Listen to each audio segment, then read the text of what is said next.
welcome to Local Gods. Today our guest is Ryan Alexander Holmes. He is an actor, a content creator, and yeah, welcome to the show, man. Pleasure to be here. Thank you. Thanks for the claps. For sure. Just gonna jump straight into it. When did you realize you're Asian? What did I realize I was Asian? Yeah. Your Asian origin story. Well, there's multiple branches of answers to that question. Yeah. I mean, I knew right away that I was when I was born because I was really raised by my Asian side of the family. My black side of the family is in Jacksonville. We visit them all the time. So very much like in both cultures and knew myself as both. It was just when I stepped out into the world, they were like, this is who you are. You know what I mean? So then having to realize myself as Asian in the world was a different experience. Does that make sense? Like the idea of having to prove it, the idea of having to show a picture of my mom or my grandma or to like dance for them and speak Chinese for them. Passport around. Speak Chinese for me. Yeah. Oh my God. Interesting. It was. And you said Jacksonville, Florida? Jacksonville, Florida, yeah. Right? Okay. Yeah. You were in Atlanta. You were close. Yeah. I was in Atlanta for 8 years and I grew up in Maryland. So did you ever go to Jacksonville? There's no reason to go to Jacksonville. I've heard that. Actually. I've been to Gainesville. Is that close? Hell yeah, Gainesville. My dad went to the University of Florida, so I've. Okay. Yeah. I know Gainesville a little bit, but I don't really know Florida that well. Okay. Yeah. Florida man. Are you a Florida man? Sometimes I aspire to be because it seems like fun. I mean, you got Gator shoes on, don't you? Man. Yeah. Gator? Yeah. Oh, no, almost. They're not Gators. No. But if you had Gator shoes, I'd believe that you. would be a lot if I had Gators on. But you could be Florida man, dude. You could just, hey, I wrangled a Gator before and I just. Kind of inspiring me to do it because it's like in my blood. That's what I'm saying. See, you know like I could, your eyes just popped up a little bit. Yeah, you were like, yeah, Florida Gators, man. Wear some Florida Gators, man. Florida man, point at the shoes. Yeah. I could see it, dude. Anyway. Yeah. So your dad's over in Jacksonville, but then growing up here, you were out about whereabouts? I was in. So I say when I say San Marino. Do you know San Marino? Yes. People are like San Marino. Where the USC presidential residences at? Can we cuss on this? Yeah. You're like, you privileged motherfucker. But I didn't grow up in San Marino. I grew up in San Gabriel, but my parents were smart. They rented a house that was in San Gabriel, but a part of the San Marino School District. That's a Southern California hack, man. Yeah. So many parents do. Yeah, because the San Marino School District is crazy. Them property taxes on them mansion. Like, I lived on the other side of Huntington Drive, and as soon as you cross, like I live 2 blocks away from Huntington Drive, the main street through San Marino. Okay. If you cross that street, you go to like Lombardi. That's where like a lot of my friends were, bro. Wow. Gigantic mansions. Okay. My friend's house, my best friend's house, I could fit like 10 of my houses. Dang, I grew up in like a 3-bedroom, 4-bedroom home with a backyard. Had a backyard and still nice 10 of them fit in my, so. I don't know if they're doing house parties out in San Marino though. It's pretty buttoned up. No, I mean, San Marino's not I don't think back to San Marino and think of it as home at all. Wow. Not just because like it was a former sundown town, where black people couldn't be around at night or they'd get arrested. Yeah. Or that, General Patton is, the hero of that town. No kidding. He has a connection. He was born and raised there. He has a statue in Lacey Park. Wow. Or that, it's super, at least back in the day when I was growing up and before, like very super duper conservative, then like the Asians came in. Yeah. And there was animosity and violence. For sure. But they brushed that under the rug in history and in the newspapers. So when I knowing that, when I look back, I'm like, oh yeah, that's why I don't think of it as home. And the cops harassed me. Look, I don't want to get into all that. Yeah. But it just didn't feel like home. I still, ride my bike by there and I'm like, I still have fuzzy, warm memories, but I'm just like, I don't want to raise my kids here. I don't want to live here. Wow. So you were basically there back when there were still Italian restaurants and a lot of shops there, and then that transition from that to boba shops. That to China? Yeah, exactly. It's China. I was walking by the school the other day and I texted my brother because all the kids on the playground were Asian. Like every single. Yes, and I was like, and I said that to my brother, and he's like, "We got him, we got him, we took over." Reverse colonization. Because back when my brother and I, first of all, we were the only black kids at that school. It was like I want to say 60% white, 40% Asian. Now it's like, I'm sure it's like 80% Asian. Yeah, now that makes sense. So it feels a little more like home. Better. It feels a little bit better. No offense.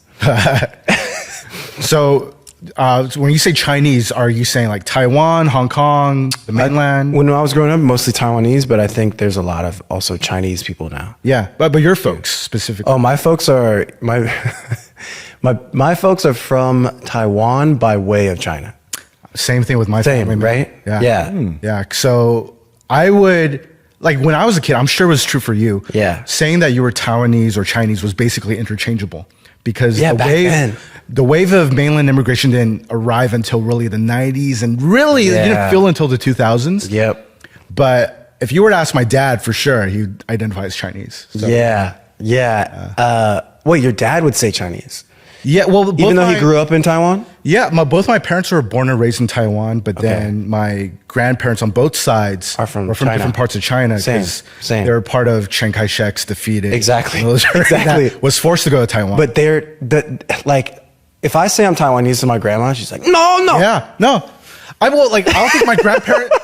When my grandparents were still alive, they would just probably look at me quizzically, like, I guess. Yeah. But they'd be like, well, we're Huayan. We're ethnic Chinese. Yeah, like Taiwan, like I can't say that to my grandma. Yeah, because like she'll correct me. Like, no. Yeah. And you know, in a certain way, it's like our grandparents did flee the Civil War to go to Taiwan, but Taiwan was already a country. Do you know what I'm saying?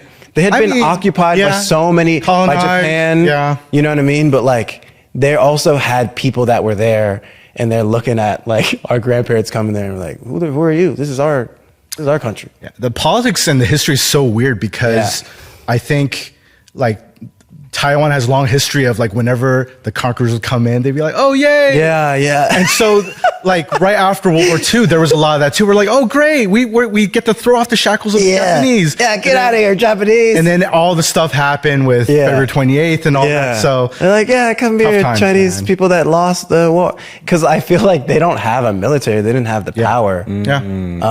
But it's funny because people ask me if I'm Taiwanese, and I'll be like, yeah, technically I'm Taiwanese, but I'm Chinese. Depends on who you ask, right? It depends. It depends on who's in the room. It's true. Do you know what I'm saying? If I'm in China, I don't even know what Taiwan is. Never heard of it. Have you been back to either Taiwan or the mainland? I lived in China for like half a year when I was in college studying abroad. When was this? Like, what was the time period? 2013. Wow, that's interesting. Is there this thing where if you're walking around in China, like because you're not like prototypically like what a Chinese person would look like, do people assume you're like some movie star? NBA back then, right? NBA. How tall are you though? 6'3". Oh, okay. Obama? Point guard? Obama? That's what you got, bro.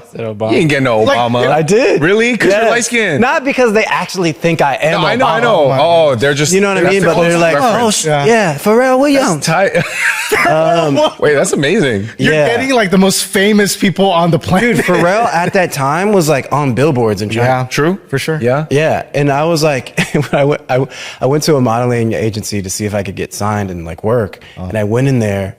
And they were like, "Oh yeah, we like you. We like you. You're not dark black." And I'm just like, "Say that? So, no artifice. Just say it directly." Like, you didn't have to say that. Nice tan. Yeah, and then, but then, like, I was doing a lot of photos. First of all, I didn't know where I was going. Like, also, they paid in cash. They paid me like a drug dealer. I would just go every month to the agency. Yeah, like a briefcase? They'd get rubber bands and just hand me no way. Huge amounts of cash. Wow. And China's so safe, so I just walk around with it. Like no one's rolling gonna with the mouse. Yeah. No one's gonna rob me. Yeah. With my renminbi. True. Yeah. Is it crazy now? I'm sure you see this online where there are so many Africans in China now that speak better Mandarin than I can. 100%. Yeah. And like I've seen the craziest like TikToks and videos where they seem like proud to be Chinese. Yeah. Like, what does that feel like to you? Like, it must it's be like interesting right? because like I'm friends with a handful of them. Okay. A lot of them are what is it called? Goddamn. Consular kids. Consulate kids. Yeah. But there is no like distinction that they are Chinese. Like people in China will never say, even nationality wise. Yeah. They will never accept them as Chinese nationalists. They're still tourists, basically, to them. Yeah. Even if they were born there, and raised there. Yeah. Also, they're still not citizens. Do you know what I'm saying? So it's different than it would be, you know, as an immigrant coming to America than it is for them in China. But I also will say the most safest I've ever felt in my life was when I lived in China as a black person. You know, because I've traveled all around the world. I traveled all throughout Europe, you know, Central America. But in China, dude, I felt the most free that I've ever felt in my life. Do your friends feel that way who are not ethnically also Chinese?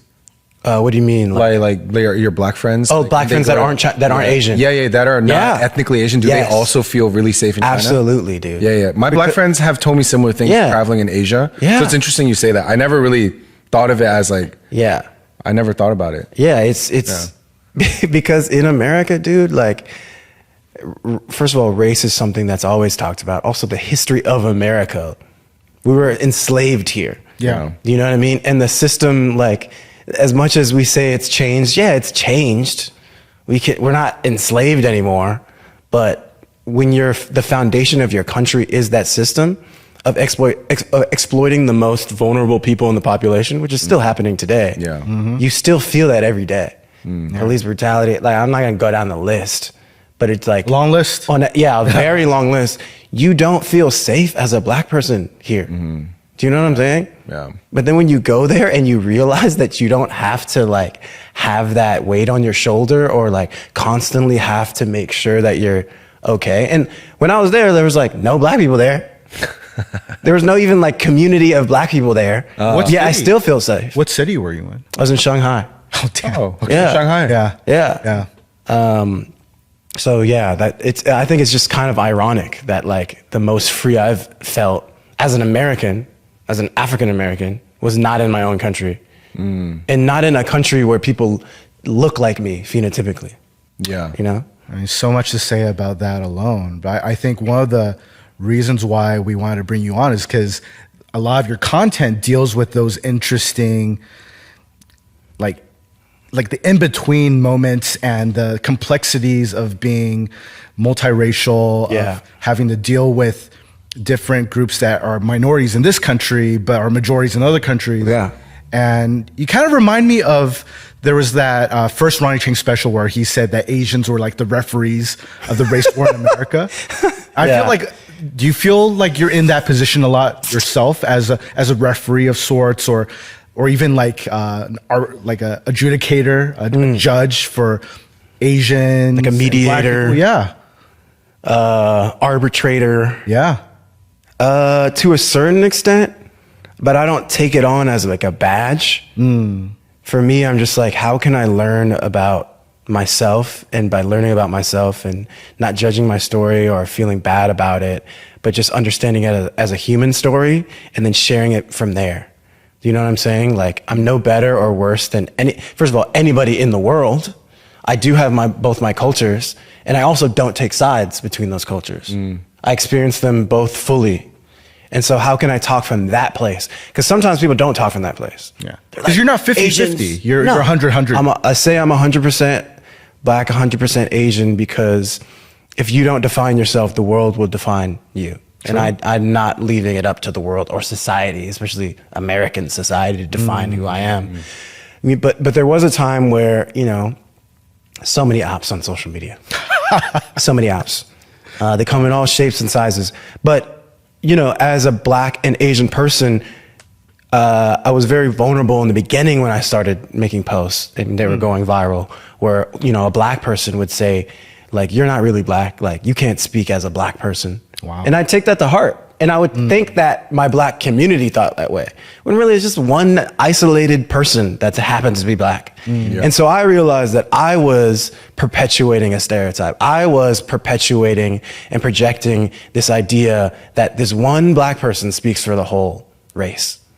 Do you know what I'm saying? Yeah. And that's what racists do. Sure. So I had to realize, like, wait, let me have compassion for that person first and foremost. Let me also take that in with a grain of salt and understand how I can transmute that into something that makes me be able to make more content that actually addresses that in a way that doesn't attack a whole group of people, right? How do I make content that, like, is my story and is very specific, but taps into the humanity of everything? Because, like, obviously there's Asian people that say, they call me monkey. They'll type it out online. They will put the emoji. Sheesh.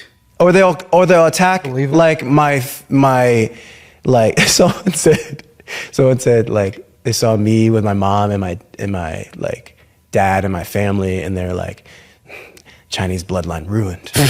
Oh shit. Absolutely ruined. Wow. And I'm just like, now I laugh at that because I'm like, wow, man, like, people really think like that. And that has nothing to do with me.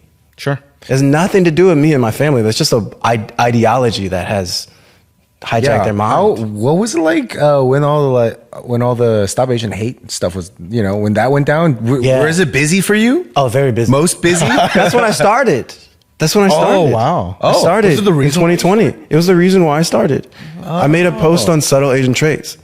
Oh, you did? They called out famous. anti-black. It's like a throwback now. Yeah. So Asian Oh my traits. gosh. Yeah. SAT? I don't really post on there anymore because the comment section get a little crazy. And ain't no one I haven't cleaning been that on in a comment section minute. up. Yeah, it's been a while. Okay. But I started during BLM during COVID, when BLM and Stop Asian Hate were, like, at their heights. And I remember, first of all, I'm dealing with Black Lives Matter. That never ends. Do you know what I'm saying? Not Black Lives Matter, the movement, but, like, what we were marching for. That's still happening. Yeah. But George Floyd was crazy. Yeah. Seeing a snuff film in HD, you know what I'm saying? I saw it too. And then you read the comments and there's people are like, yeah, well, he deserved it. And you're like, how did he deserve it? Damn. He was already incapacitated. Just put him in the car or something. Like, why did you kill that man? And then to see Asians saying that. And then to also see Asian elders getting beat up. Yeah. And then everyone's just pointing fingers and no one's solving the issue. And every time, like, because there's a multitude of people that were committing these Asian hate crimes. Anytime it's a black person, they post their picture, they find their name, they give a Wikipedia for that person. Do you know what I mean? They type it out, they find their family members and start harassing their family members. But when it's a white person, it's not the same energy. And the news and the media doesn't even show them their faces or their names. So I was seeing these discrepancies, and so I just had to call out my own Asian community about this because it was driving me fucking crazy. And so I wrote this, like, 500-word essay that said, hey, I'm Black and Asian, and my first racist experiences weren't from the white community, they're from my own community, the Asian community. And there is anti-Blackness. How rampant it is, I feel like that fluctuates over time, but when I was growing up, it was rampant. I grew up in LA, post-LA riots. Yeah. Shortly after the LA riots. Do you know what I'm saying? So I experienced being chased out of my own community stores and trinket stores and grocery stores and Chinese people talking shit to my grandma and my mom, thinking that I wasn't, not knowing that I was their kid. You could understand what they're saying. Yeah, and I could understand what they're saying. But I didn't clap back because I'm like a kid. Yeah. So I'm just internalizing all this. And I talked about this in this essay, and then I ended it with saying, like, if you have a problem with this, then you're perpetuating Asian hate. And ain't you about Stop Asian Hate? I guess not, if you're attacking me. Yeah. So if you call me a gorilla, hey, I'm gonna say Stop Asian Hate. You know what I'm saying? Yeah. So that started me on this journey. Obviously, then I started incorporating humor, then I started incorporating love, and then I, always decided to come at it from a human perspective with humor, which disarms people. and also makes me not lose my fucking mind. So yeah. You need to do that. Yeah. Wow. Finding the irony, I think, in a lot of it too, right? Yes, that's the word. Yeah. Because it is ironic. Yeah. It's like, how could you say you stand for all these things, but you're over here saying this? And then that's actually funny when you call those people out, because you're not even attacking them. You're not calling them stupid or making fun of the clothes they wear, or you're just like, you said your ideology was this, yet you're doing this. Do you see how kind of funny and ironic that is? I'm not even attacking you or your family or your race, which you're doing to me. I'm just calling out the shit that doesn't make sense with your argument, and you don't even recognize that. I just hearing you talk right now, I totally understand your secret sauce then, because growing up in an Asian community and seeing both sides, you're uniquely equipped to talk about these things in a way that I think a lot of people online, everyone is in their own silos, everyone is in their bubbles. Yeah, that is true. I like how you phrased it, secret sauce. Secret sauce. But yeah, I think especially in LA, like, yeah, we're diverse, but dude, we're so segregated. True. Everyone is in their own sector and pocket, and we're so spread out. It's not like New York, because they are segregated, but you can't walk a block without running into a whole different culture. It's true. The Hasidic Jew community is right next to the Jamaican community, and they're bumping their music, and then you walk another block. Little Italy. Little Italy, and so I think about that a lot too, how regionally and city specific these things really are, and how much we don't actually think about that. Yeah. During that time, one thing that came to mind, because I was in Atlanta at the time, and I was around so many different types of people, different types of Asians, Black people, and I watched did you watch that episode of Red Table Talk with Jada, and they had Lisa Ling on it? Yeah, I watched that. Yeah. Did you watch the full thing?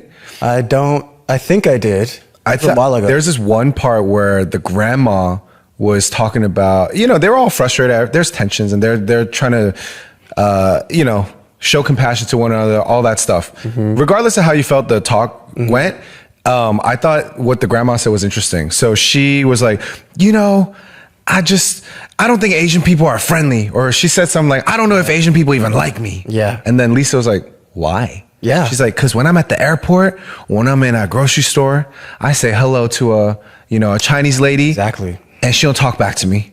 And then I was like, oh, that's interesting. And then Lisa was like, well, her response was okay. She was like, well, they don't even talk to each other. Like, it's kind of considered rude just to like talk back to a stranger. So it's like a cultural difference that, I do remember that. You're interpreting as like rudeness. Exactly. So it told me two things. One, we're all unless you make a concerted, intentional effort to go outside of your own bubble, you can't presume to know everybody else's culture. Exactly. You can't presume to know what everyone else is about. Yes. So that was like a good reminder for myself when I saw that, because I was like, oh shoot, as an American, I'm super bold, super arrogant, and like I think I know everything, but I really don't. Yeah. And also the second thing I learned from there was like, if you are not putting intentional effort to go outside of yourself, how will you have compassion? It's really hard to have compassion for somebody else outside of your own circle. Yeah. And that's something I've just noticed throughout my music career, especially being in the rap world. And I guess my question to you is like,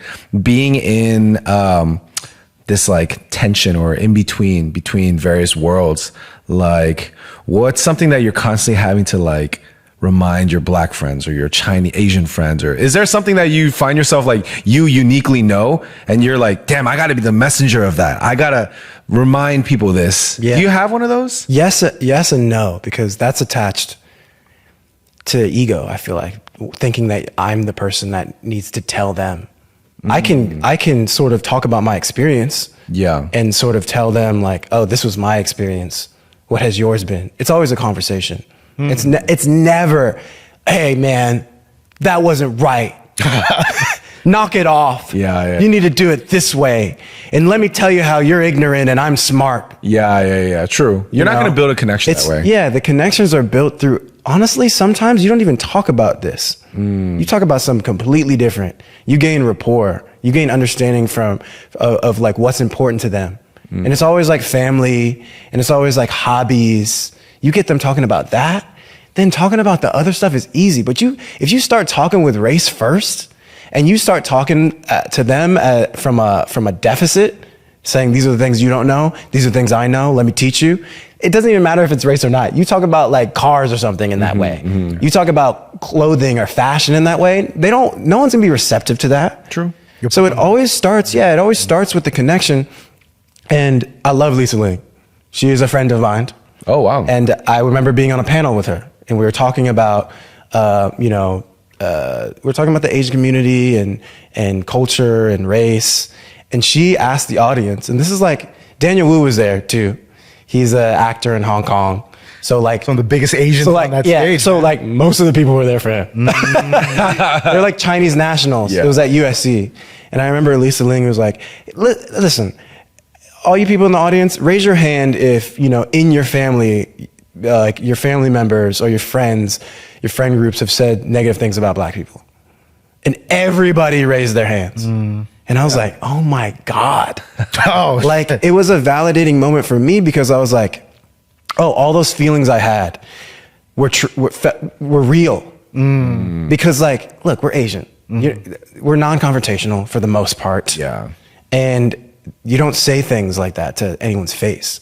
And when I would call certain Asians out that I thought were being racist, they'd be, oh no, what? No. But then in this, Like, yeah, I am. Yeah, exactly. I'm sorry. In this arena, everyone's raising their hands because you created an environment that's safe. And you've created an environment where there is a connection. You know what I mean? Yeah. And that's the environment that I want to create with my content, or like with anyone that I'm talking about. I'm like, listen, tell me the truth, and I'll show you the truth. Do you know what I'm saying? I will show you my humanity. I won't judge you for how you feel. And when you set the stage that way, it's reciprocated back. But if you set the stage like, you need to apologize for what your entire community has done to me, and it's like, what? Yeah. So now I'm speaking on behalf of my community, but isn't that what you don't want? Yeah. Because like you're attacking me because of the same thing, but then you're coming at me with the same energy. That's a cycle of hate and a cycle of violence that we're still in. And I just want to break that cycle. Yeah. Did you always think this way, or was it something that you developed this kind of sixth sense where you're like, this is not working, we need to go about things differently? Well, I think deep down I always felt that way. I honestly feel like everyone deep down, actually, when they're born and when they're children, feels this way. And then society shapes them towards like, no, you got to be the top dog. And like, you got to shit on other people, and you got to rise to the top and claw your way to the top. And if you got to stab people in the back and step on people's faces to get there, then do it. But that just never attracted me. I always felt like, no, why can't we actually do it together? Yeah. Why do we have to silo ourselves and like, and I'm black and Asian, so I think being mixed sort of helped me not fall victim to that. But I know a lot of mixed people that choose a side. Yeah. Like we're playing baseball or some shit.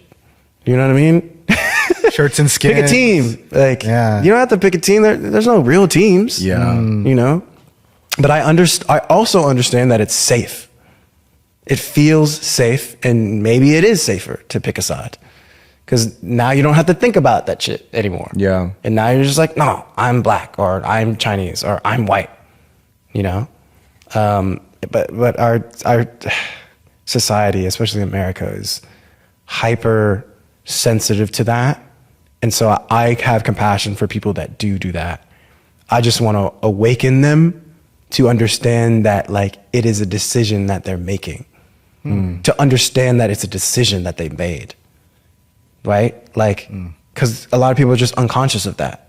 Or they use sort of the hate they experienced or the prejudice they experienced in the past to dictate that decision.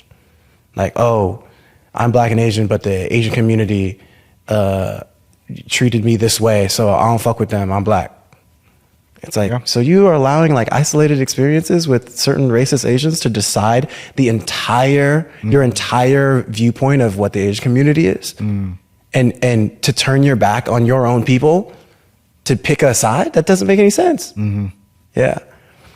I have a question that came to mind, and it's like not related, but it stemmed from what you're talking about. Yeah. I'm like, has your manhood or masculinity ever been questioned because you're, you know, Asian and black? Yeah, you know, or like, I'm sure you I know talk what you about it mean. because I've seen it in some of your or in your content. Yeah. So I'm like, I want to get that conversation going because I feel like there's a lot you want to speak on, or there's a lot that you care about, and we care about it. Yeah, exactly. You know, because I mean, we're full blown Asia. You know, so our experience may be very similar. I want to see where we have like the Venn diagram. Where is it very similar? Or you know? Real quick, like in particular, I remember some recent content that you put up where you're talking about issues in regards to the preponderance of Asian female white male. Oh man. And I'm sure I think that was we really saw that video, bro. I'm sure that kind of blew up, but like just speaking honestly, I think most Asian guys these days, if you were to bring it up on a public forum, people are like, oh, it's because you can't get any girls. And like, don't be such a bitch. But you're able to engage in it in a very clever, I think, honest way. I think we're both very curious to see how you deal with that. The masculinity thing, it stems from, you have to go to the origins of where it stems from, right? Like you look at how, because we're talking about an American context, right? Yes. Black men were enslaved. What was their value? Their strength, right? You wanted them to pick as much cotton as possible without passing the fuck out. You needed the biggest, buffest, strongest black man. That's where the stereotype for black men came from. Hypersexuality, hypermasculinity.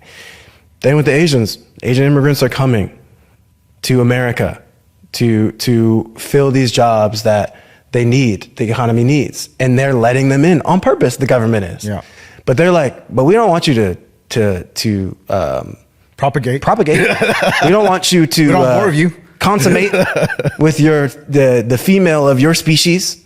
So we're gonna bar you. We're gonna bar you. Bring any of your family members, your wives, your girlfriends, any women, and then we're gonna attack who you are and make you seem like you're uncivilized, you're unmanly and undesirable. So this is where it's coming from. But people don't have the conversation from there. They have it from where you said, that the response of an Asian man talking about, wait, you know, just a question. Why so many Asian women are going after white men? And it's proved, people say Oxford study, but people, I see as a joke, Oxford study. But there are studies that show this. But I'm not coming at it from a place where I hate white people or I'm upset that Asian women are choosing white men. I'm like, why? What's the positioning and the patterning? Why is this happening? And if you go and you talk from a research perspective, a historical perspective, then you start to understand why. And that's illuminating the actual crux of the issue. Are you choosing these men because you've been manipulated to think that your own men aren't desirable? Just a question. I'm just asking you a question because you may be unconscious or, you know what I mean? Or you might just hate yourself. Or subconsciously thinking that, because it's not just like Asian women that have this sort of conundrum they have to deal with. It's black men, it's black women, it's Asian men in different ways. We're all in an environment that was literally created and is being adaptive to not make us succeed. And it uplifts a certain sect of the population to make it seem more desirable when really they're just like us. So that is the crux of the issue. And I just want to bring that back because the people just start shooting their guns at whoever they feel like is attacking them. Yeah. You know what I'm saying? Yeah. And I really just want to give a voice to these people. And I don't even think really I'm giving them a voice. I'm really just illuminating the part of the issue that no one knows about, that informs the whole segment of the conversation. And when you when you just insert that and then you step away, it's like, okay, the conversation has changed. Maybe it's a little more human and informed.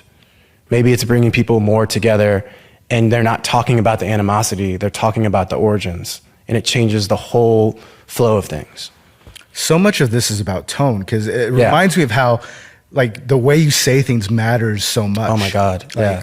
On the one hand, you'll have people say, well, stereotypes haven't like exist for a reason. And the other people are like, well, stereotypes do exist. Like it's the nuance of it. I think you're able to humanize things for a lot of people that they just kind of just take it for granted or they don't think about it. Yeah. And I mean, in our oversaturated content being shoved down our throats world, people aren't thinking, especially for themselves. It's I don't know, this isn't really backed by research, but it seems like we're like most malleable. It's show. Yeah. Yeah.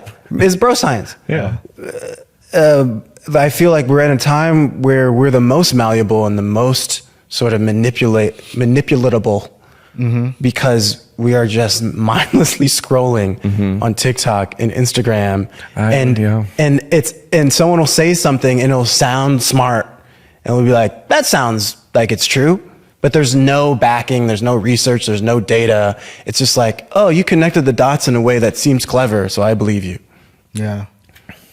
And it affects your whole trajectory in life from thinking that way. That's true. From that one video. I like when I've lived in LA for a little bit under 2 years now. And when I first went to the West Side, I was shocked.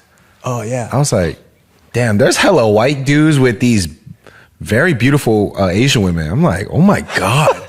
It's crazy. They're not all like beautiful, but that was my. Oh, that's kind of mean, but like, no. I don't know. That was my first impression because I'm not looking that carefully. I'm just like, like that mid-ass white dude with that baddie. What's going on? This is not making sense to me because I've never really seen that kind of pairing. You know? Oh wow! Because well, in Atlanta, this is like an LA thing. Well, no. Okay. So I mean, I have friends in Atlanta who are with all sorts of. It's not like I didn't ever see it, but I just saw it in drones.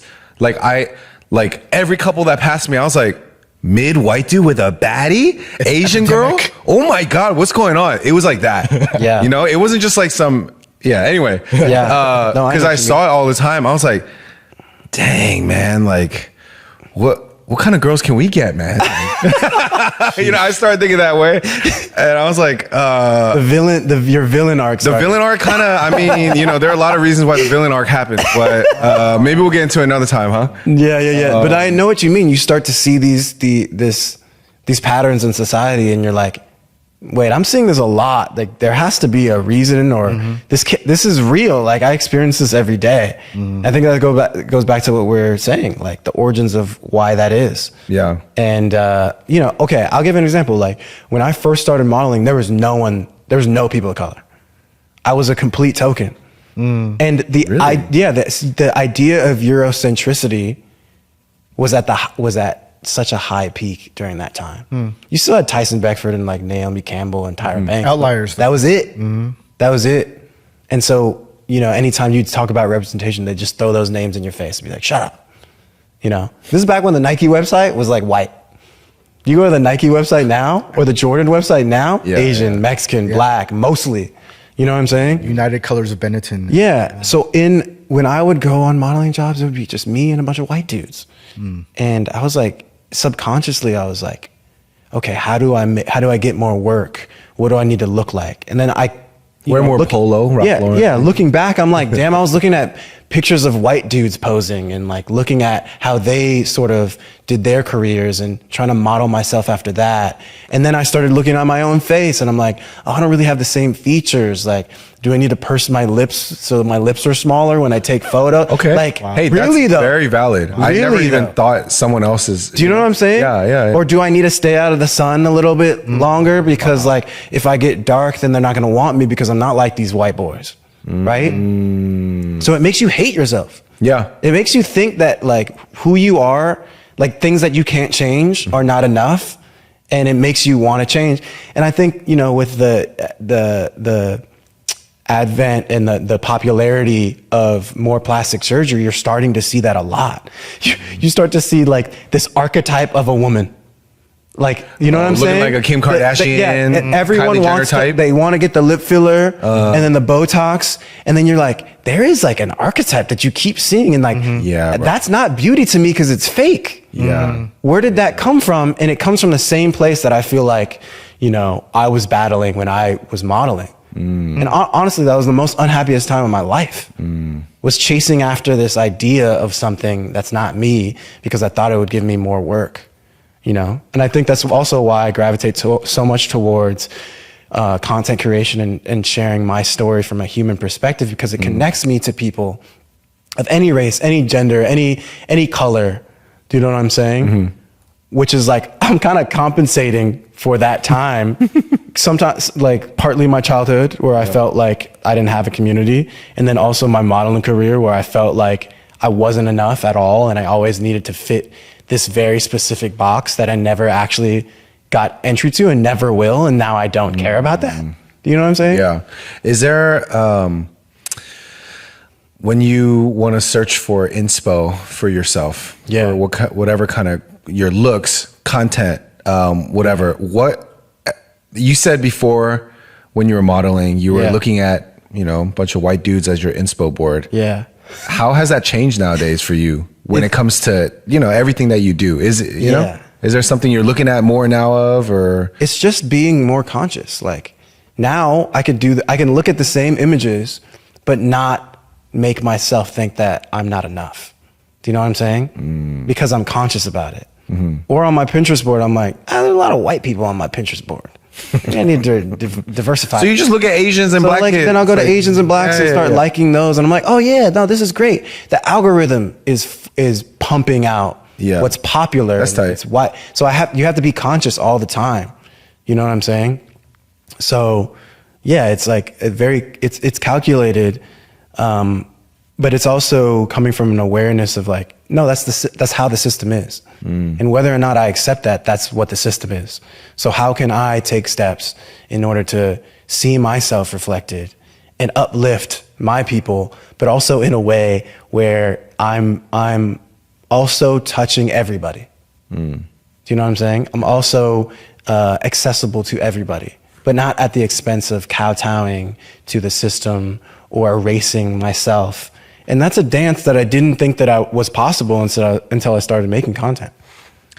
I think that's really interesting because a lot of people are conditioned to just be consumers, but in order to be a sophisticated consumer, you need to be a producer as well. You need to be engaged. Yeah. As an actor, do you feel like you're a little more in control, or is it's kind of the same shit, different day? I'm way less in control in acting. Yeah. Way less. Yeah. Because I'm at the well, at least listen. I won't say that's completely true, because I could make my own sort of make my own projects. And make your own IP. Get directors involved, and when I talk about acting, I'm talking about the conglomeration of acting. I see. Like the acting as a conglomerate industry, Hollywood. Sure. That's different. Yeah. Because like most of the cast directors are white. Yeah. They just are. Yeah. And you will be playing a slave in front of white people at an audition. Nice. And they will give you notes and say, I don't think a slave would say that. And then you're just like, this is insane. But do I want this job? Maybe I do. Actually, I mean, I don't know. I don't know why I said slave. I don't want to play slave. I don't compromises. But let's go. But like, get that slave job. Yeah. Get that they're here first. But I don't judge the people that do. I just have more clear lines. Look, if the person was enslaved and it wasn't like a white savior story, and you actually get to be human, and you know it's not trauma porn, sure. But also, you don't get to make those decisions. Yeah. And sometimes, especially in Hollywood, it's like you just got to take that role. Yeah. In order to get more work, so that you can have more power and you can touch more people's lives, and you can have a successful career, and more of a choice moving forward. I think having content creation as a career on the side, where I'm actually expressing who I am completely, helps me be myself in the acting and be less desperate, so that I can bring myself in and say no to things I don't want to do. Yeah. Yeah. In the beginning, before content creation, I was just an actor, and I was like, just graduated from drama school. I would have done so many things that I wasn't comfortable with because I thought it was a necessary sacrifice. And that's how people, I think, get lost. And that's how I think people are doing heroin and smoking crack on Hollywood Boulevard, and they're homeless. Not crack. Meth. No, but yeah. Wow. You have to know yourself. Okay. And I think so much of your content is about exploring yourself and yourself in the context of the world around you. Does that get tiring? Yeah, of course. Oh my God. Like, how do you decompress? How do you find you? I mean, in the midst. Yo, snatch those Asian baddies from the white dudes. Is that what he true does? Activism, huh? That is true activism right there, dude. Yeah, bro. See, I want to. Instead of snatching them, I'd like to enlighten them so they can make the decision. For Oh my God. Let's go. Okay, yeah. long game. You're right. Oh, my bad. I'm shallow. I'm vain. I'm so sorry, dude. Oh, yeah. Because I don't view women as property. Anyway, just kidding. I'm kidding. Yeah, no, I have to completely dissociate sometimes and completely just go away. And like, I'm really into like running. I ran a marathon. I'm really into like cycling now. Okay. I want to do a triathlon, and I can't swim well. And I want to go against the stereotype of my people. But dude, muscle density, dude. To get into that, because we're talking about historical facts on this podcast today. Teach us. Yeah. I was reading in this book. Wait, what is the book? What's the book? This book called White Rage, actually. Nice. That's talking about how like a lot of history and media has painted black people as, rageful, and this is sort of flipping the script on that. In the portion of the book that is related to what I'm talking about, this black people can't swim, the stereotype. There's a chapter of the book just dedicated? Yeah. Wow. It's because it was at the time where desegregation was happening. And so all these white neighborhoods that had to desegregate their pools were like, yeah, nah, fuck that. Like instead of swimming with black people, we're going to fill all our pools with cement. I see. So no one swims. Wow. And then we're going to get private funding from the government to create country clubs and private clubs where we can swim by ourselves again with no black people. Man, that's why black people can't swim. Sheesh. It's not because like we were born without an amphibious gene. It's because in this country, they got rid of our opportunity to even do that. They divested swimming pools from the community. So that's what I'm saying. So me even, and even when I dissociate, like I said, it all comes back. It's like, why do I want to learn how to swim so bad? Like, why do I want to become better at that? In a space that's like, there's no black people in the triathlon space. Yeah. No black people in the cycling, or there are black people in the running space. Yeah. Kenyans but that's, beside the point. Yeah, that's beside the point. It's like, even certain things that I don't think are revolutionary are revolutionary. Yeah. Do you know what I'm saying? Absolutely. But I can also not think about that and just learn how to swim and enjoy it. And the beauty of it is that me learning how to swim and me learning how to do something that's hard and that I feel like is fun in a journey is also revolutionary. That's kind of funny to me. Ironic. This conversation is so inspiring in the fact that I think a lot of people feel like you have to jump through hoops and dedicate your whole life to be an activist and advocate for things. But to me, it seems like you're presenting in a way where it's like, just be a thoughtful, good human being. No, but for real though, dude, my dad was, involved with the Black Panthers when he was younger. Wow. And he always talks about this. He's like, at the end of the day, dude, it's about survival. So many of the people that he came up with didn't survive. Either they were killed or, they had a permanent record and then they turned, by being arrested for like at a sit-in, and now you have a permanent criminal record. Now you can't vote. Now you can't get a job. Then you turn to crime and drugs and ODing, and like, he's just like, at a certain stage, you just have to enjoy yourself and learn how to survive. And then when you learn how to survive, thrive. And that is activism. That is revolutionary. Because if you're just another dead body in the street, you did contribute, but like, there's so much more that you could have given. Yeah. And that is not capitulating. That is not sort of kowtowing to the system. That's living a day, another day, and another day, and another day to, like you said, be a good human being to people. Be a good representation of humanity. You don't have to be in people's faces and screaming. Because sometimes that makes it worse. Sure does. But I will say though, also we need those people too. And then it's on you to decide. But no, the The person that screams and is in your face, and the person that is just living their life and thriving and being a good human being, they're both revolutionary, and there is no better or worse. And I just made my decision. You know what I'm saying? And I don't judge them. And if they judge me, I will clap back because I'll say, I'm doing the work too. Sure. And I support you. So I don't know why you're attacking me. You know what I'm saying? And sometimes that catches people off guard. You know? You're not used to. Wait, you're supposed to attack me back. Yeah. Yeah. So I think that there is a whole nother way that we can look at activism as a spectrum. Do you know what I'm saying? And together we can sort of snuff out the ops, the people that are selling their own community for likes and shares and money, you know? Who are these people? Who are these people? I will not be calling them out publicly. Yeah. Go ahead. You want to. Go ahead. Say some names. No, I was like, who are you talking about? I'm a little ignorant. You know? Yeah. Dude, I feel like we can talk all day about life and casual activism, activism. Yeah. But yeah, we loved having you on the show. Okay. We always love Thank finishing our show with 3 questions. Okay. Oh, yeah. 3 questions. Oh, and a gift. Oh, I got we a do gift. have a gift. Okay. So for the first gift. Oh, sweet. I was like, what are you looking at? Oh, sorry. It's like the camera over there. We present to you Thank you, dude. a little dad hat, local guides, first edition. I mean, you're probably going to have, yeah, it's like super like. We've gotten a few notes about the size of the hats, but yay.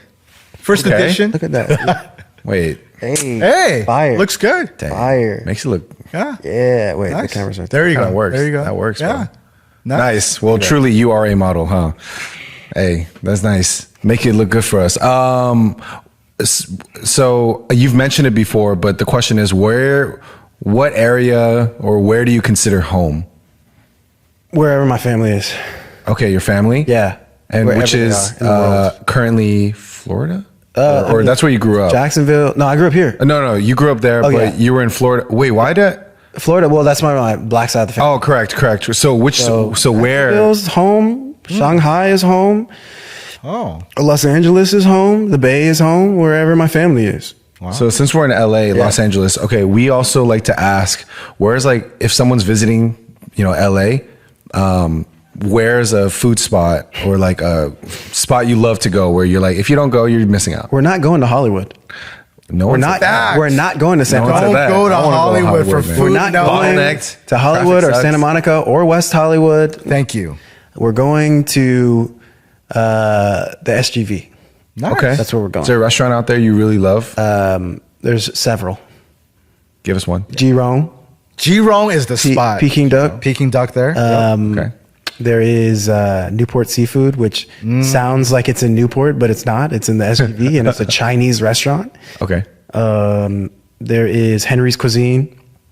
There is Nas Bistro. You are for sure. Yeah. You're a local boy for Oh, sure. 100%. SGV, born and raised. I can tell. Yeah. I don't know any of these. I'd love to visit them. Oh, bro. Yeah. Let's go. Okay. Let's Sick. I'm Yeah. down. Yeah. And the last question is, because I'm in music. Like, what are you currently listening to right now? What's on rotation currently? Like right now? I've been listening to a lot of like white boy rock music.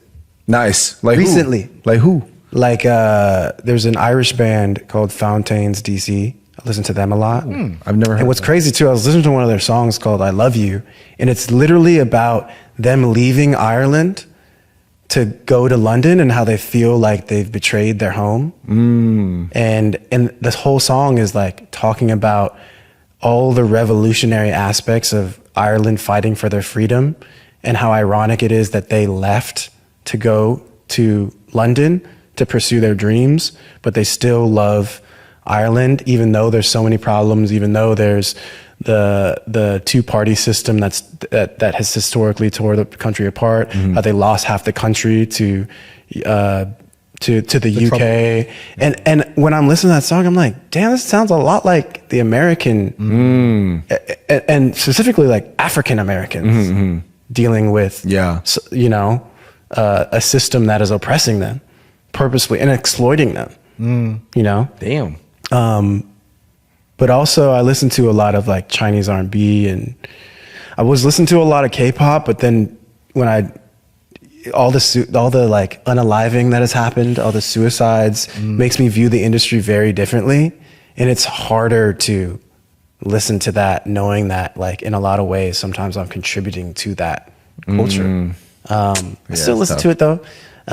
Chinese R&B. That's we don't. At least I don't hear that too often. Yeah. So who are your guys? I don't know their English name. Even better. Yeah.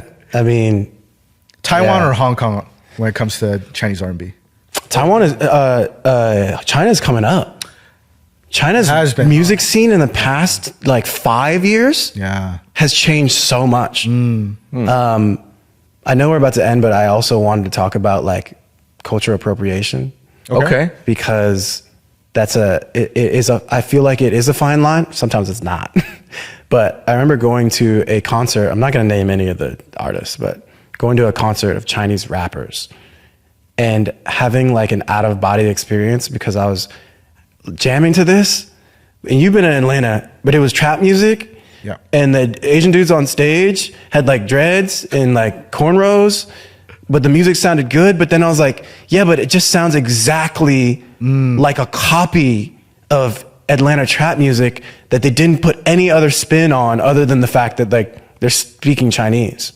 The flow's not different. The beat's not different. The bass is not different. The treble's not different. It's exactly the same, just in Chinese. And there are no black people within like a mile radius. But on top of that, I think how regular non-music people perceive music or art, maybe even. Yeah. It's sadly that simple. Here's what I mean.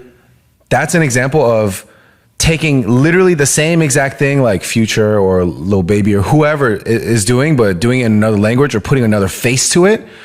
And even if it's exactly the same, people will perceive that as different because the face is different. Yeah. The messenger is different or the package is different. And that is kind of the thing about creativity that frustrates a lot of idealistic types, artist types like myself. Yeah.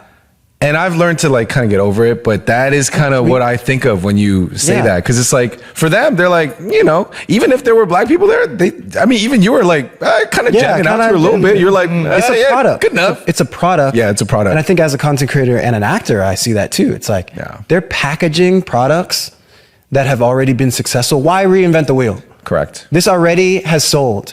Just slap another language on there. And if it's content creation, bro, you know how rampant plagiarism is in content creation? There's no rules. There are content creators that literally every single piece of their content is a word for word, like choreography, like is exactly the same as other creators. They just stole every single thing and they have more followers than anybody else. So like, it is exactly what you're talking about. That's rude, bro. But then I wonder, you know, what is the origin of that, and how do we, if we want to solve that? But maybe the solving is like being aware of that and then creating our own art that is original and knowing that we're contributing that to the world, because we can't change the whole system. Yeah. You know what I'm saying? Yeah. And in a way that we can change the system is kind of doing like what Kendrick is doing. You know what I mean? Like making something that is amazing and then calling out the people that are incongruous to like what he perceives as artistry. Yeah. Do you know what I'm saying? True. So at the rap show, did you feel more black or Asian in the moment? I felt like, I don't know, man. I felt fully both, but my black side was really like, there was alarm bells. There's alarm bells ringing. What is going on? Yeah. And I'm like, were they wearing like basketball jerseys and shit? Bro, they were wearing, they were, do-rags. It looked like they were cosplaying. Yeah. Hell yeah. Yeah. Yeah. Braids. We've all been cornrows, I already know. They had some jerseys and baggy jeans and Jordans. But where are the black people at? Nowhere. Jeez. But, you know, Crazy. I don't know. No hate. I don't have hate. He's an empathic man trying to understand. I know, you're so empathetic, dude. I'd hate on that so easy, man. Bro. Whoa. Yeah. So where do we find your stuff? Everything at Ryan Alex H. I got into a doctorate program in education, where I'll be literally studying like everything we talked about. Oh, very cool. So maybe I should start a GoFundMe for that. There you go. Okay. And, and it'll be under at Ryan Alex H. I haven't started it yet, but you know, when this comes out, Google that. Wait, but the last thing before, I still want you to guess my ethnicity, because we talked about it at the door. Yeah. And I was like, what was your initial guess? My initial guess was like Filipino or Filipino mixed. But then I thought Korean, and then I thought Chinese by association with us. I don't know. What's your final guess? I know it's something that I wouldn't expect now. Just make a guess. It's no hate. I want hints though. I want hints. Wait, I have to give you hints? Yeah. But then that'll give it all away. No? Yeah. Depends on the hint. Nah, dude. Depends on the hint. Are you a fancy Asian? Oh no! Are you are you a jungle Asian or fancy? See, that's what I'm saying. It's gonna give it away. See, I can't be doing that. I thought you were uniter, not divider. What's going on here? Dude, I don't know what kind of hints to give to. Okay, so where he's from is a big indicator. Where he's from is a big indicator. Oh, wait. Where do you say you're from? I'm from DC, Maryland. Oh. And I lived in Atlanta for 8 years. Korean? I don't know. Ding, ding, ding, ding, ding. Yeah. I think it's a big indicator, man. Oh, but also like to be in music is very, like as an Asian American, Korean. Yeah. For sure. Oh, interesting. Korean and Filipino. For sure. Because facts. None of the Chinese kids that I grew up with, literally none of them are doing music. Snap. They're just going to those rap shows. Yeah, they're going to the rap shows like, I had to play classical piano growing up. This is awesome. Yeah. Ryan Alexander Holmes, it was a pleasure having you on the show. Thank you. We need to have you back again. Thank you. I'm down. Man. Anytime. Appreciate it. All right. Well, signing out. Peace.